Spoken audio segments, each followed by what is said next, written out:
Jadi ada saat-saat ada sesuatu yang menurut hitungan kita, karena mungkin kita ini masih berpikir garis atau bidang atau bangunan, kita belum bisa melihatnya secara ruang.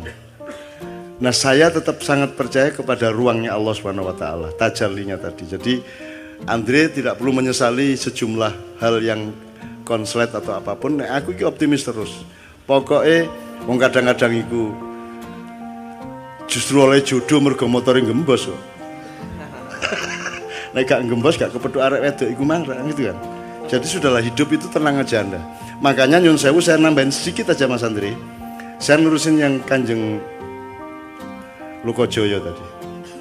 Raden Sahid Sunan Kalijogo tadi. Jadi kita harus mengepung sejarah dan masa depan ini dengan semua faktor. Kesadaran mengenai perubahan-perubahan nilainya termasuk konstitusi. Bahkan kesadaran terhadap sebenarnya yang penjajahan itu yang kapan? Penjajahan yang sekarang itu jenis keberapa? Ya, kecanggihannya seperti apa? Jadi misalnya autopilot gini Gus. Anda kasih sabu-sabu 2 kali 3 kali, besok sudah nggak perlu dipilotin lagi, nyabu sendiri. Nah, kita itu di bidang politik, psikologi, budaya itu sudah nggak perlu di remote sama Israel, sama Amerika, sama siapapun, udah hancur-hancur sendiri. Kalau kita tidak menyadari apa yang sedang kita konsumsi. Nah, Anda tahu bahwa Indonesia ini dirusak dengan divide et impera, ya, itu melalui begitu banyak dimensi, pendidikan, media, undang-undang, ya, terus, semua, hampir semua, prinsip, cara beragama. Bahkan sekarang mulai ada yang menyebut bukan wahai saudara-saudaraku kaum muslimin wa muslimat, tapi saudara-saudaraku muawiyin wa muawiyat. Artinya orang-orang Islam yang sekarang ini mendapatkan informasi mengenai Islam itu dari kantor berita Muawiyah, yang dimulai sejak Khalifah Abu Bakar umpamanya. Yang ketika itu Abu Sofyan sudah mulai politiking, sudah mulai menyengkuni. Makanya nanti tanggal pertengahan Januari kalau Anda sempat ke Jogja, saya sama teman-teman pendidikan sedang menyiapkan pementasan Sengkuni Harga Mati. Subjudulnya, kalau judulnya Sengkuni 2019. Nanti kapan-kapan saya cerita mengenai Sengkuni ini. Anda pasti kecelek dan semua yang nonton pasti kecelek. Karena Anda pikir itu saya sedang ngomong garis, tidak. Saya tidak ngomong garis, tidak ngomong bidang, tidak ngomong bangunan, tapi ngomong ruang. Sengkuni dalam arti ruang, dan sengkuni itu tidak usah nyari kemana-mana. Anda berkaca sebenarnya ada unsur sengkuni di wajah yang Anda temukan di balik kaca itu. Dan hampir tidak ada yang tidak sengkuni di Indonesia sekarang ini. Tapi sengkuni Indonesia ini sangat rendah derajatnya sebagai manusia, kan penjahat aja ada yang derajatnya tinggi, ada yang rendah Mas. Ini sebagai penjahat Indonesia ini rendah sekali derajatnya, sudah jahat rendah. Kalau Sengkuni ini nyun sewu nih Pak Muzamil, tidak apa ya. Sengkuni ini kan cuman provokator Mas, lici, yuwaswisu visuduri haulihim gitu ya, hanya ngipas-ngipasin hati, memprovokasi kan gitu dok. Itu kejahatannya tidak sampai ke terorisme, tidak sampai ke pengeboman bunuh orang massal, kan tidak sampai ke Westerling, tidak sampai ke pembunuhan massal. Sengkuni itu hanya seorang provokator, hanya seorang yang abal-abal aja. Itu dahsyat, menurut saya sangat tinggi kepribadiannya Sengkuni itu karena melihat sejarahnya Sengkuni. Sengkuni itu singkat kata, karena suatu hal, seluruh keluarganya, bapak, ibunya, dan saudaranya 100 orang dipenjara oleh Prabu Destoroto yang mengawini kakaknya Sengkuni, ya. Dan setiap orang yang dipenjara dari 102 orang itu hanya dikasih sebutir nasi untuk makan sehari. Tidak mungkin mereka bisa bertahan hidup. Sebutir nasi. Meskipun 100 butir nasi kan cuma segini Mas.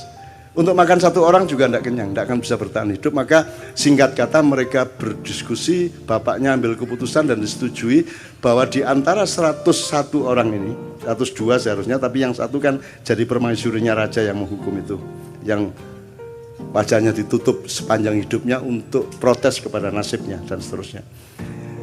Diambil keputusan bahwa harus ada yang hidup di antara 101 orang ini. Maka yang 100 orang merelakan untuk dimakan oleh yang satu. Jadi Sengkuni itu bertahun-tahun kerjanya adalah makan saudaranya. Mutilasi, digoreng kikile sik, digoreng sikile sik, dirijine dikletusi, terus mari ngono motone di oseng-oseng. Terus mari ngono jantungnya dirogoh, dicucup kayak jamu. Pokoknya sekian tahun dia di penjara, dia makan adik-adiknya sebanyak 98 orang dan bapak ibunya sebanyak 2 orang. Jadi dia menjadi jahat karena dia pernah dipaksa makan untuk regenerasi ini. Ya, untuk regenerasi, untuk kehormatan keluarga, harus hidup.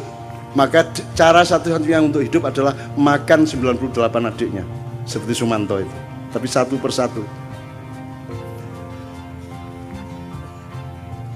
Mas, Anda pernah membentak ibu Anda? Pernah membentak ayah saya? Pernah membentak ibu? Kalau sampean sekali membentak ibu sampean stres enggak?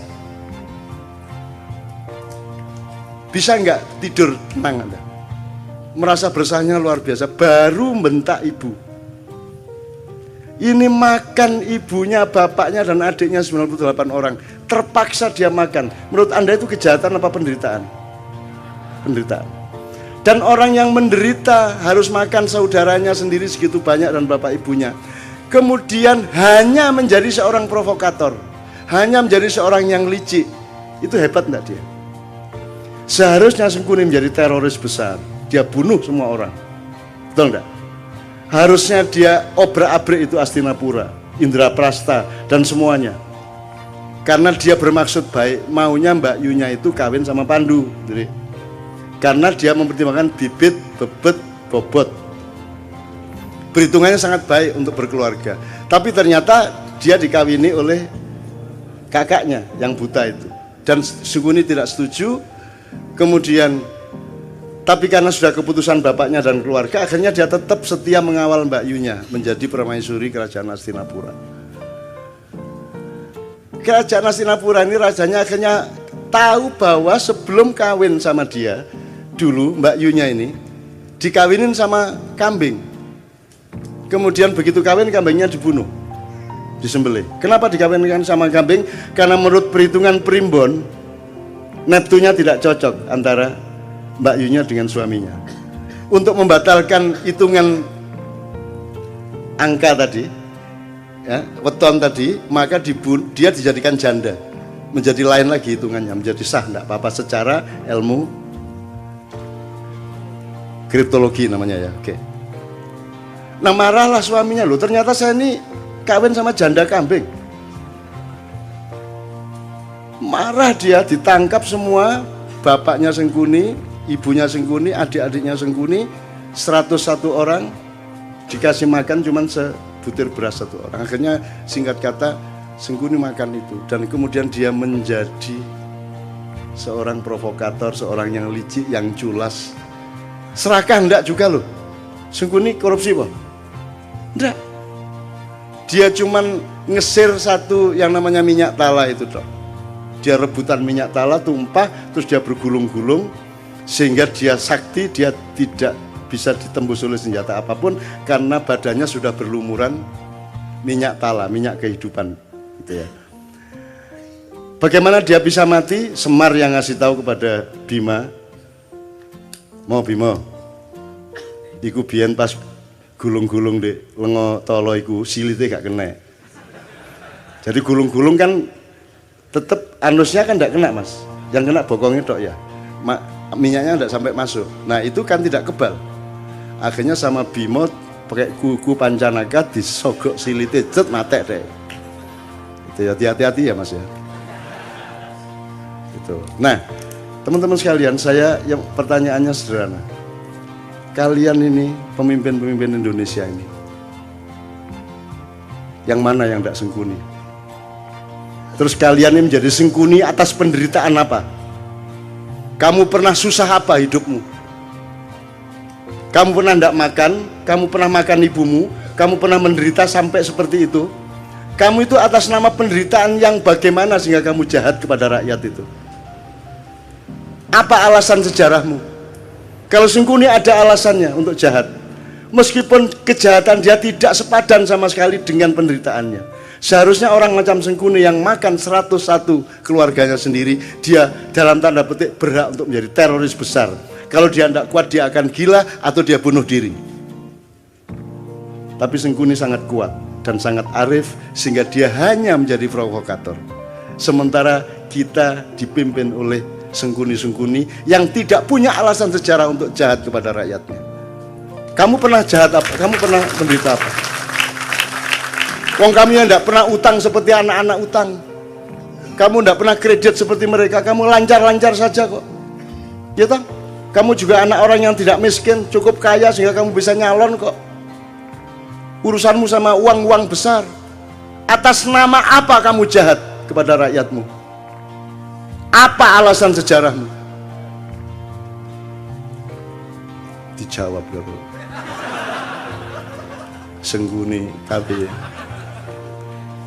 Gitu loh Mas, jadi pentasnya itu soal itu. Ini apa toh? Allah mengatakan Allah tidak menyukai kata-kata yang diperjelas kejelekannya, ya. Apa? La yuhibbullahu al-jahra bisu'i minal qaul. Itu ya terjemahannya. Ya, terjemahannya.